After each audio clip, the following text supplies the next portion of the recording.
Ya, shalom saudara-saudaraku yang terkasih.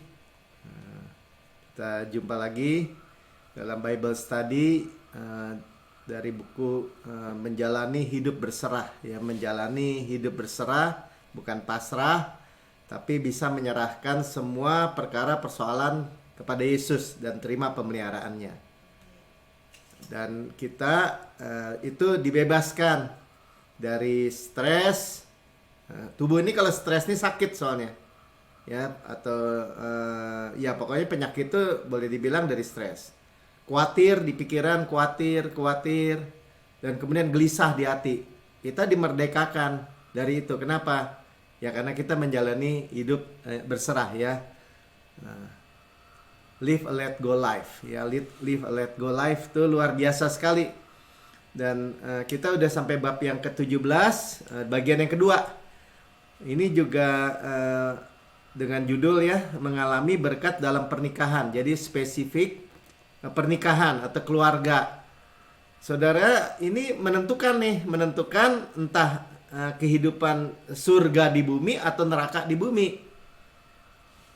Jadi ya kemarin minggu lalu sudah bisa dengar, ya, di Ulangan 11 ayat 21 itu bagaimana Tuhan punya rencana surga di bumi. Sama-sama katakan surga di bumi. Ya, surga di bumi untuk lembaga yang pertama dia buat. Ya, sebelum gereja kan ada Adam dan Hawa. Nah, itu lembaga yang pertama yang Tuhan buat.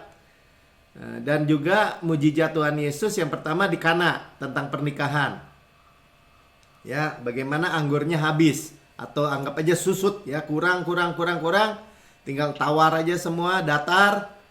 Tapi dengan adanya Yesus yang hadir di tengah-tengah pernikahan, ada kembali anggur yang baik, yang luar biasa baik itu bisa muncul lagi, ya. Dan kita juga percaya, firman Tuhan sendiri yang bilang, kalau bukan Tuhan yang membangun rumah atau rumah tangga, sia-sia orang membangunnya. Jadi kita diskusi sedikit, ya, bagaimana, ya, pasti ada pertikaian, perselisihan, ya, silang pendapat pasti akan terjadi. Tapi kalau nggak ada Yesus yang bangun, ya sakit hati atau tidak ada pengampunan, ya beres katanya, selesai. Ya, pernikahan itu. Nah, tapi kenapa kita penting sampai satu bab ini? Karena Tuhan juga bilang gitu, ya, Kristus dan jemaat tuh hubungan suami istri, Kristus dengan jemaat. Berarti sebenarnya juga kita bisa lihat dari sisi yang lain. Yaitu apa? Ya, Tuhan supply. Ya, atau Tuhan itu sangat penting bagi Tuhan karena gambaran rumah tangga atau hubungan suami istri ini ada hubungan antara Kristus dengan jemaat. Ya, saudara yang dalam rekaman YouTube, saudara boleh like, subscribe, dan share bagi banyak orang. Nah, saudara, tapi memang banyak orang lebih suka mungkin dengar seminar pernikahan, 5 step atau 7 step, 7 langkah untuk mendapat pernikahan berbahagia. Dia pulang dia udah lupa lagi gitu, ya. Atau dia berusaha, dia hafalin, atau dia berusaha dengan tekad. Ujungnya dia cuma bilang begini, saya udah baik loh, saya udah lakukan loh bagian saya loh, bagian kamu gimana? Tuntut menuntut. Jadi sebaliknya, apa yang kita mau dengar sebenarnya sangat-sangat sederhana. Ya, sangat-sangat sederhana. Jadi minta kasih karunia untuk pernikahan yang diberkati itu. Minta kasih karunia dalam hubungan suami istri atau orang tua dengan anak itu. Minta lebih lagi dan lebih lagi kepada Bapa. Karena Bapak itu yang tadi saya bilang, mempedulikan. Nah, kemudian kan orang selalu bilang, ya Pak, tapi ini benar-benar udah terlambat Bapak gitu, ya. Udah terjadi perselingkuhan misalnya, atau hal-hal yang buruk gitu, ya. Nah, dan memang perselingkuhan itu atau perzinahan itu perbuatan yang salah, ya, bukan sama sekali nggak ada benernya. Namun apa ya, dan ya jelasin dulu, ya, dan kandasnya pernikahan itu bisa akibat itu, ya, efek dampak hati yang hancur, amarah karena merasa terhina, ya banyak seperti itu ya. Korban anak-anak juga, menyalahkan diri sendiri. Jadi bukan hanya nggak bisa mengampuni, kadang-kadang nggak bisa mengampuni diri sendiri juga bisa terjadi. Nah, jadi mulai di bagian 2 ini saya mulai dengan bagaimana yang mati aja udah 4 hari berbau, ya Lazarus mati 4 hari. Kalau mati 4 hari itu udah bukan mati suri lagi. Jadi dalam adat orang Yahudi itu kadang-kadang orang masih nunggu tuh, oh dia masih suri kali. Kalau 3 hari dia bisa bangkit gitu. Ya, tapi kalau udah 4 hari udah berbau, udah di kuburan lagi, udah ditutup batu, saudaranya Marta dan Maria ini Lazarus bisa bangkit lagi, itu benar-benar hanya kuasa kebangkitan dari Kristus. Jadi sebenarnya ini memang ekstrim ya, cuman saudara, artinya gini, selalu ada pengharapan bisa direstorasi. Ya, saya mau bacakan aja dengan cepat Yohanes 11 38 sampai 44. Ya, maka maksulah pula hati Yesus, ya sedih karena mereka nggak percaya bahwa Yesus kebangkitan dan hidup. Ya, Marta dan Maria kita tahu ceritanya. Lalu ia pergi ke kubur itu, dan kubur itu adalah sebuah gua yang ditutup dengan batu. Ya, jadi udah tertutup dengan batu. Sebenarnya udah nggak bisa dibuka lagi karena udah berbau kan. Kata Yesus, angkatlah batu itu. Marta dan saudara orang yang meninggal itu berkata kepadanya, Tuhan, ia sudah berbau sebab sudah 4 hari ia mati.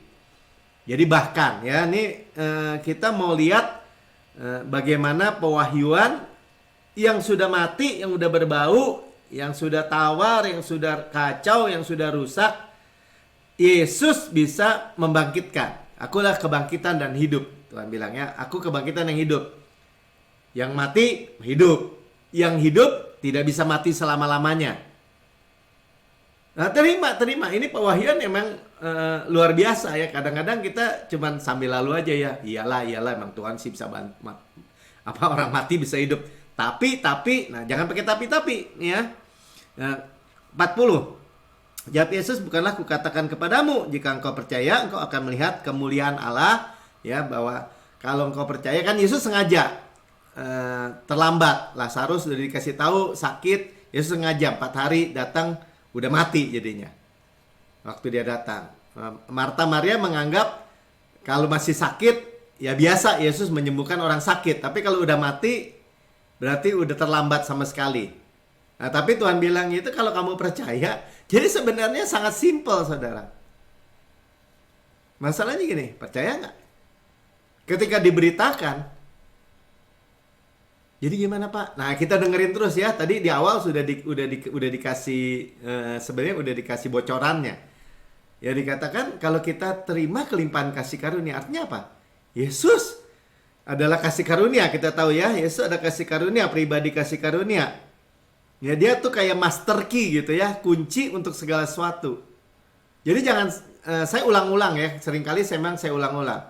Kadang-kadang orang bilang gini, kalau kita dengar khotbah kasih karunia tuh kok kayaknya nggak membumi atau nggak praktis gitu. Orang lebih suka dengar mungkin ya tadi, dengar 5 step, beberapa step. Ya, saya jadi diingatkan ya, kita share ya. Saudara, kalau mau kembali kepada upaya diri, usaha diri, itu sama juga orang di Beit Semes tuh ya, buka tabut itu dia buka, dia mau lihat lagi pakai cara dia. Jadi dalamnya ada apa? Ada 2 loh batu, ada tongkat Harun sama mana ya, bokor mana. Kalau mau lihat lagi cara manusia, harus menyingkirkan mersisit. Tundung pendamaian itu, atau Yesus Kristus itu adalah tundung pendamaian kita. Nah, ini yang menjadi rahasia yang sebenarnya sangat simpel, sangat sederhana, atau mau rumit dan gak akan berhasil, mati. Kalau lihat aja, artinya mengharapkan kebenaran dari hukum Taurat, mati lagi, saudara. Makanya konseling pernikahan tuh cuman akhirnya ya permukaan aja kadang-kadang ya. Ya, tapi kita teruskan aja dulu ya. Ini Tuhan luar biasa kan.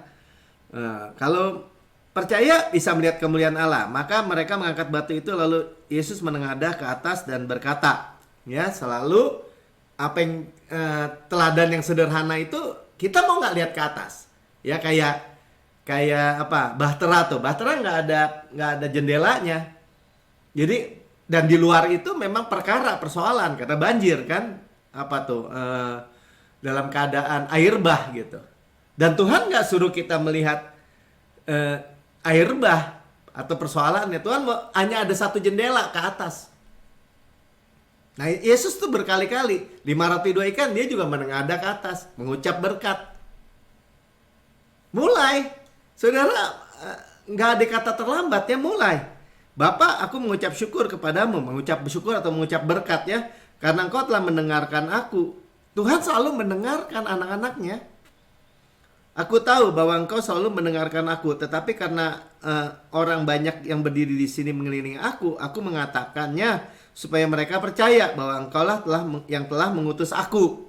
Ya, Tuhan mengatakan kepada orang-orang di sekeliling yang nonton dan kepada kita sekarang ya. Dan sudah berkata demikian, berserulah ia dengan suara keras, Lazarus, marilah keluar. Ya, kalau dia cuma bilang keluar, nanti semua orang yang yang mati bangkit ya. Spesifik, Lazarus, marilah keluar. Ya, dan orang yang mati itu datang keluar. Kaki dan tangannya masih terikat dengan kain kapan dan mukanya tertutup dengan kain peluh. Ya, walaupun masih terikat, nah, Tuhan bilang sekarang lepaskan. Ya, kata Yesus kepada mereka, bukalah kain-kain itu dan biarkanlah dia pergi. Saudara, ya, kasih bisa padam. Anggur bisa susut. Tetapi kuasa kebangkitan, ya, kuasa kesembuhan, kuasa kebangkitan merestorasi dan membangkitkan yang sudah mati. Dan ini berlaku semua, dan karena kita lagi konteksnya lagi pernikahan, ya kita lihat, kita akan terus lihat. Tadi kita udah lihat bahwa hati Bapak tentang pernikahan, tentang keluarga itu adalah gambaran surga di bumi. Tadi kan? Ya kalau saudara mau ingat ya Ulangan 11 ayat 21 bagian B ya, surga di bumi. Heaven in earth ya, sebagaimana surga di bumi, tuh Tuhan janjinya. Oke? Nah, dan ini kita melihat kisah Daud ya, kisah Daud kan kita tahu ketika dia menjadi raja dia berzina dengan Batseba dan suaminya dia bunuh lagi. Jadi seorang Daud aja, seorang pahlawan yang luar biasa, nabi Tuhan yang disebut oleh Tuhan orang yang berkenan di hatiku, ya karena dia perjanjian lama, walaupun dia minta kemurahan Tuhan, belas kasihan Tuhan, ya dia dihukum ya, anaknya mati. Saudara, yang kita mau pelajari ini nih, Nabi Nathan datang kan menceritakan kepada Daud, lu ngapain ngambil gitu? Nah, kita mau lihat sisi yang lain ya, sisi yang lain. Dari ini aja 2 Samuel 12 ayat yang ke-7 dan 8. Kemudian berkatalah Nathan kepada Daud. Jadi diutus Nabi Nathan kepada Daud raja kan ya. Kan dibilang gini, Nabi Nathan bilang itu ada orang ngambil domba orang yang penyembah satu-satunya yang disayangi diambil sama dia. Orang kaya tuh, malah disembelih. Nah, Daud bilang siapa orang itu harus dibunuh? Ya kamu itu, ya kan? Engkau lah orang itu. Beginilah firman Tuhan Allah Israel. Nah, lihat ya. Ini sisi lain dari pelajaran ini kita bisa belajar. Ya, bahwa akulah yang mengurapi engkau menjadi raja atas Israel. Ya. Jadi bukan karena kehebatan Daud, aku. Ya, inilah pelajaran tentang kasih karunia ya, aku, ya. Dan akulah yang melepas engkau dari tangan Saul. Udah jelas ya, Raja Saul sebelumnya mengejar-ngejar Daud menjadi buronan dan mau membunuh dia. Ya, akulah yang melepas, padahal dia mertuanya ya sebenarnya. Dan 8, telah kuberikan isi rumah tuanmu kepadamu. Lihat ya, udah dijadiin dibebaskan, diurapi, dimerdekakan, dikasih rumahnya, artinya istana dong, ya istana Saul kan. Dan istri tuanmu ke dalam pangkuanmu. Tuh bahkan kalau dia mau istilahnya masalah seksual, istri-istrinya dikasih nih sekarang nih. Tuhan tuh sampai bilang nih, ini kita melihat dari sisi apa? Supply ya, sama-sama katakan supply. Aku telah memberikan kepadamu kaum Israel dan Yehuda. Israel, Yehuda, dua kerajaan jadi satu, ya pada waktu itu kan terpecah. Ya, jadi satu, jadi milik Daud semua katanya. Dan seandainya dia bilang, itu belum cukup, tentu kutambahkan lagi ini dan itu kepadamu. Saudara, bukannya saudara berkata, kalau gitu saya mau istri 2, istri 3, bukan begitu ya. Jadi Nathan ingatkan Daud, Tuhan itu mensuplai, memelihara dia dengan limpah gitu maksudnya. Bahkan dalam sampai area-area aspek-aspek duniawi maksudnya ya. Sampai itu kan dikasih rumah, dikasih kerajaan, ditambahkan mau apa juga boleh tuh Daud tuh saking dikasihnya. Ya. Dan ini juga menggambarkan kepada kita dari sisi Bapa kita. Kalau kita bilang ini, Tuhan, saya mau anggur buat pernikahan saya. Saya mau kasih karunia yang berlimpah untuk pernikahan saya. Dari pelajaran Daud, walaupun dalam teguran ini, dari sisi itu kita bisa melihat gini, wah Tuhan mau banget. Tapi jangan ngambil punya orang dong. Jangan berzina gitu, atau ya perzinahan kita tahu ya, perzinahan adalah perbuatan yang salah, itu nggak bisa ditawar-tawar lagi ya. Nah, jadi intinya Bapak peduli, sama-sama katakan Bapak saya peduli dengan pernikahan saya dan mau mencurahkan kasih karunia-Nya. Itu pesan yang bagian 2 ini ya. Jadi pernikahan itu penting buat Bapak kita. Nah, tapi kalau kita mau tanpa kasih karunia, mau usaha sendiri, akan berakhir pada kerusakan dan masalah yang lebih besar. Nah itu memang kalau iblis sudah masuk dan memporak-porandakan ya udah hilang, padam ya, udah nggak puas, nggak ada sukacita, nggak ada gairah lagi dalam pernikahan. Tapi satu hal, kalau kita minta kasih karunia lebih dan lebih lagi, bisa nggak? Nah, itulah restorasi, kita teruskan ya. Tuhan bisa putar balik, bahkan kegagalan atau kejatuhan. Jadi sebenarnya kalau berhadapan dengan siapapun, masih ada harapan tentu saja. Ya, jadi kalau kita anggap nih udah jatuh lah. Udah runyam lah, udah rusak gitu ya. Efesus 2 ayat 4 ayat 7 katakan gini, tetapi Allah yang kaya akan rahmat. Nah ini ya, kaya akan rahmat. Rahmat ya favor ya. Jadi rahmat tuh yang kita nggak layak, misalnya pengampunan atau apa, penerimaan Tuhan lagi kepada kita, tapi kita terima. Itu rahmat. Kalau karunia, ya kan rahmat dan karunia. Karunia tuh kita nggak layak, misalnya berkat, semua suplai surga, ya hikmat dan semua yang positif kita nggak layak terima, tapi kita terima. Kalau rahmat kita mestinya layak dihukum tapi tidak dihukum. Nah gampangnya gitu ya. Tuhan kaya akan rahmat oleh karena kasihnya yang besar yang dilimpahkannya kepada kita. Sama-sama kan kasihnya yang besar ya, makanya kita berakar dan dibangun di atas kasih. Amin. Telah menghidupkan kita bersama-sama dengan Kristus. Nah ini kan menghidupkan tadi. Yang mati aja bisa hidup. Sekalipun kita telah mati oleh kesalahan-kesalahan kita. Tuh rahmat kan. Jelas ya. Karena kesalahan-kesalahan tuh semuanya mati. Termasuk hubungan, pernikahan dan semua. Tapi kalau kita tangkap oleh kasih karunia-Nya, oleh kasih karunia kamu diselamatkan. Soteria. Ya, termasuk pernikahan, termasuk keuangan, termasuk kesehatan, termasuk semua aspek. Tapi kita lagi spesifik ini. 6. Ya, dan di dalam Kristus Yesus Ia membangkitkan kita juga. Sama-sama katakan membangkitkan saya. Jadi saudara ini hidup berjalan dari kebangkitan, penebusan. Jangan mundur ke belakang.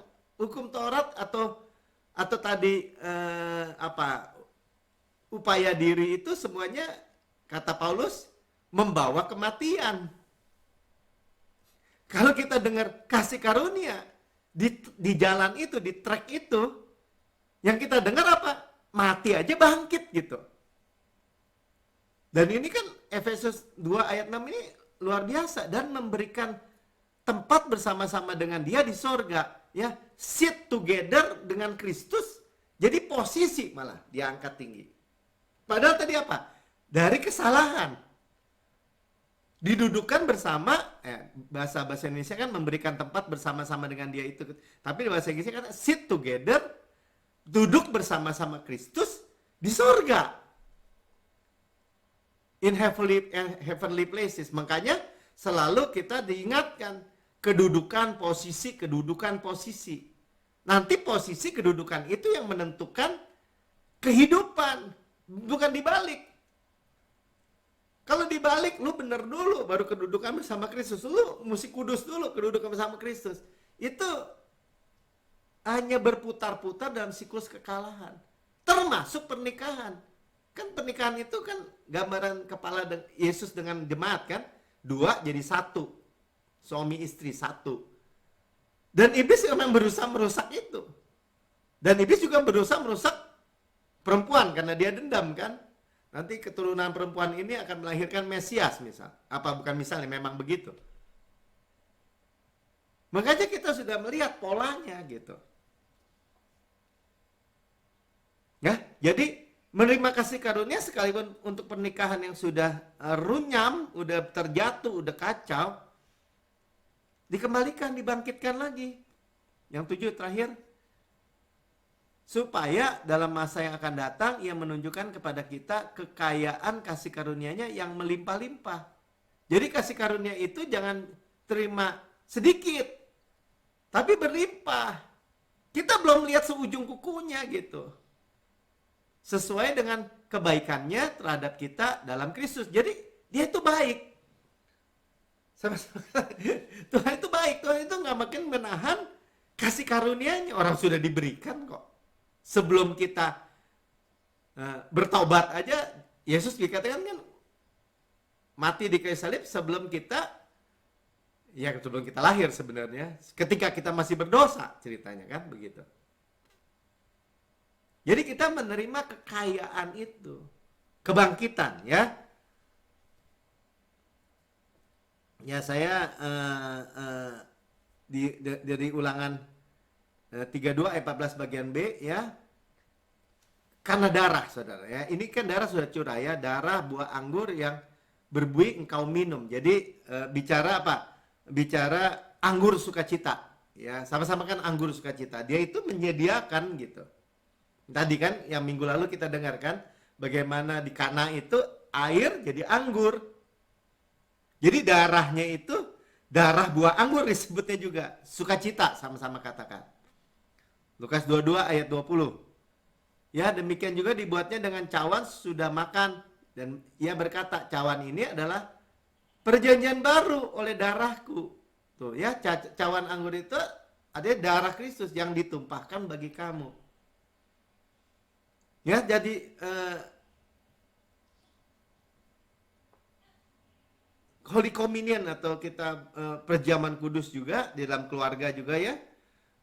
Saya cuma diingatkan gini, itu kita terima. Kita ini bukan, Tuhan Bapak suruh saya sekarang melakukan perbuatan, jangan Holy Communion atau jangan perjamuan kudus dengan dasar berpemikiran di bawah hukum Taurat. Jadi apa ya? Harus melakukan, bukan. Tapi menerima. Kan Tuhan juga bilang, kata Paulus gitu kan, aku menerima sendiri dari Tuhan. Saudara tuh menerima darahnya, terima tubuhnya. Dan sekarang kita tambahkan mengingat gitu, waktu kita terima cawan itu anggur sukacita untuk keluarga kita. Poinnya itu ya. Ingat lagi gitu bahwa mujizat number one pertama Yesus ketika melayani itu di Kana. Ya, jadi itu gambaran juga darahnya dicurahkan berlimpah-limpah dan buat kita, buat keluarga, buat hubungan, dan berakhir dengan sukacita. Pasti berakhir dengan sukacita. Orang menyediakan yang baik dulu, baru yang kurang baik belakangan. Kamu menyimpan yang terbaik, dikatakan kan, karena pemimpin pesta itu bilang, sampai terakhir nih. Nah, kembali lagi ya, jadi apapun keadaan keluarga, saudara, sekalipun flat udah tawar, minta anggur sukacita itu. Ya, sukacita kita karena darahnya telah tercurah, sama-sama karena darahnya telah tercurah. Ya, itu juga bicara berkat-berkat Tuhan sudah tercurah. Sudah tahu kan? Mujizat pertama Musa, air menjadi darah. Dan munculnya apa? Kematian. Ingat itu aja. Jadi kalau mau usaha sendiri di bawah hukum Taurat Musa, air jadi darah dan kematian. Ikan-ikan matilah kalau sungainya jadi darah begitu. Ujungnya kematian. Mujizat pertama Yesus, ya, di bawah kasih karunia, air menjadi anggur. Sama-sama katakan, air menjadi anggur. Dan ujungnya apa? Ya sukacita. Makanya surga di bumi. Keluarga itu surga di bumi. Ya, jadi sekali lagi, kalau kita bisa menangkap karya Yesus ini, ya, sekalipun udah padang gurun, udah tawar, Tuhan buat. Ya, jalan di padang gurun. Coba kita lihat ya, Ulangan 32 ayat 14. Ulangan ya. Yesaya 43 ayat 18. Sorry ya. Firman-Nya, janganlah ingat-ingat hal-hal yang dahulu. Jadi bisa tuh. Tadi kan dikatakan susah orang. Pasti ingat-ingat tuh. Janganlah perhatikan dari hal-hal yang purbakala. Bawa aja tuh dendam. Ada suku-suku tertentu dendam dibawa terus. Tuhan bilang jangan diingat lagi. Lihat. Nah, sekarang pandang ke depan. Aku hendak membuat sesuatu yang baru. Jadi Tuhan itu bisa dan mau membuat new things, ya, sesuatu yang baru yang sekarang sudah tumbuh. Belumkah engkau mengetahuinya? Ya. Nah, apa yang dibuat? Aku hendak membuat jalan di padang gurun. Nah, padang gurun gak ada jalan, tapi Tuhan buat jalan. Ya, Yesus jalan. Sungai-sungai di padang belantara yang kering, kerontang, Tuhan buat sungai. Amin. Ya, saya tutup dengan membacakan kesaksian ya, atau dua hal kesaksian dari buku ini saya bacakan. Jadi bagaimana cara-cara Tuhan secara supranatural nih. Ini di New Creation ya. Jadi kalau seorang bilang gini, dengar kasih karunia mah nggak ada artinya, nggak ada gunanya. Saudara, yang sebenarnya gini, memang simpel.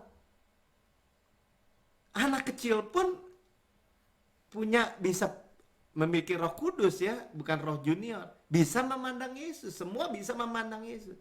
Mau nggak seperti Daud menempatkan Yesus di pusat, gitu aja sebenarnya. Dan Yesus itu ada kasih karunia. Ya, saya bacakan tentang kesaksian. Hubungan saya dan istri, dia bilang ya, kesaksian salah seorang jemaat di gereja New Christian Church di Singapura ya. Benar-benar memburuk setelah kelahiran anak kedua kami. Udah punya anak pertama, anak kedua. Sebagai orang tua muda, masih muda lagi. Dan kami tidak sanggup menangani dua balita yang usianya hanya terpaut 1 tahun. Keadaan semakin memburuk ketika kami menjadi stres di tempat kerja. Kami sering bertengkar dan jarang menghabiskan waktu berdua. Hidup kami seakan-akan hanya berisi anak-anak dan pekerjaan. Akhirnya kami berpisah dan menyewa pengacara untuk mengakhiri hubungan ini. Udah siap-siap bercerai ya.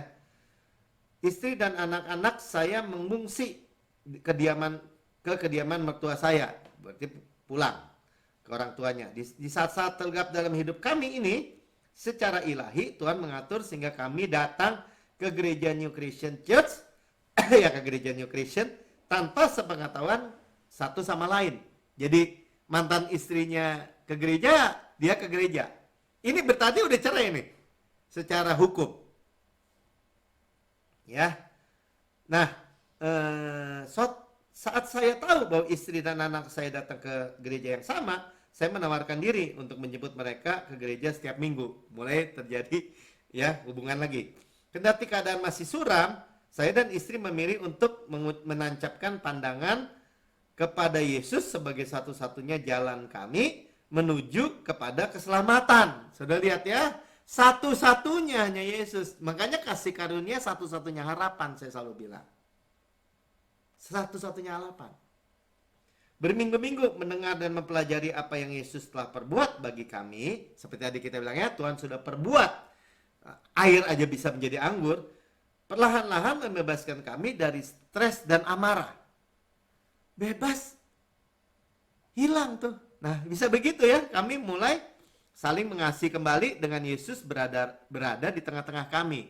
Minggu lalu kita dengar ya, harus ada pihak ketiga dalam pernikahan, Yesus.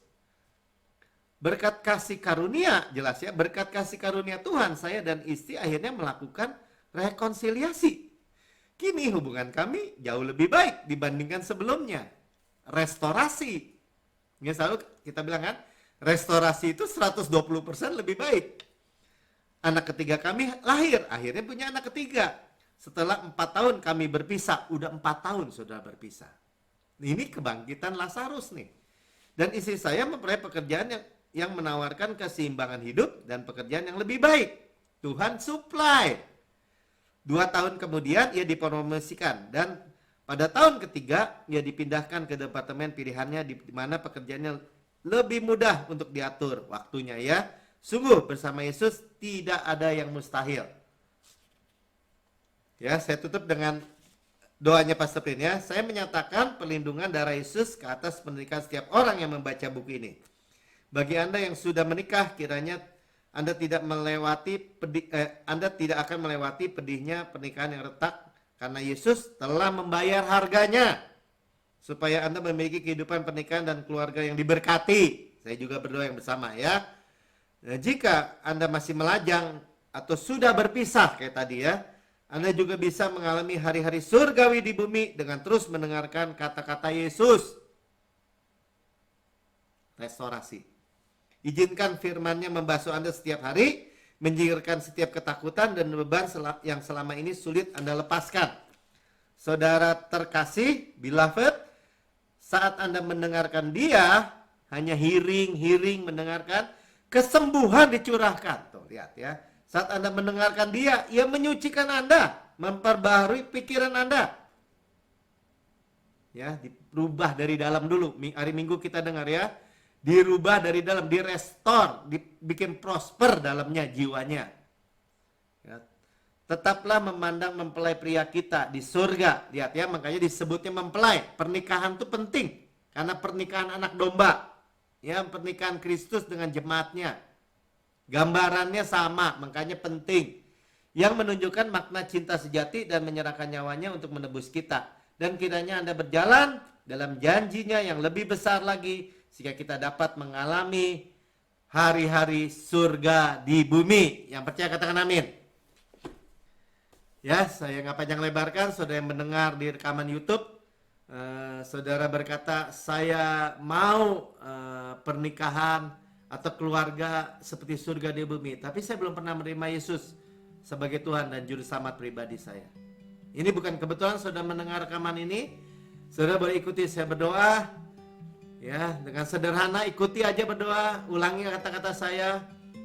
Ya, sekarang katakan,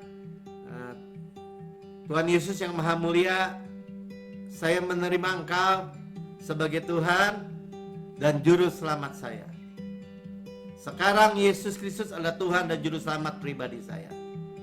Dengan mulut saya mengaku, dengan hati saya percaya bahwa Yesus sudah mati buat saya, dibangkitkan karena pembenaran saya,